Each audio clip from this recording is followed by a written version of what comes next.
দুইতলা বিশিষ্ট ভবনটি সুদৃশ্য নকশা, স্তম্ভ, কঠোর অলঙ্করণ ও ভূরাজ্যের ওপর ফুল পাতার নকশার জন্য বিখ্যাত।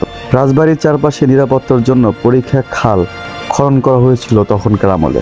পুটিয়া রাজবাড়ি শুধু একটিমাত্র বাড়ি নয়, এর আশেপাশে রয়েছে বহু প্রত্নতাত্ত্বিক ও সাংস্কৃতিক গুরুত্বের জায়গা। 14-এরও বেশি নিদর্শনের স্থাপনা, যা প্রত্নতত্ত্ব অধিদপ্তর দ্বারা সংরক্ষিত। উল্লেখিত আছে বড় গোবিন্দ মন্দির, ছোট গোবিন্দ মন্দির, শিব মন্দির, জগন্নাথ রথ মন্দির, এছাড়া অনেক রাজদিঘি, জলধারা আছে এই পুটিয়া রাজবাড়িতে। এই স্থাপত্য শিল্পটি ইন্দো ইউরোপীয় নকশা ও স্থানীয় শিল্পকর্মের সমন্বয়ে তৈরি করা হয়েছিল।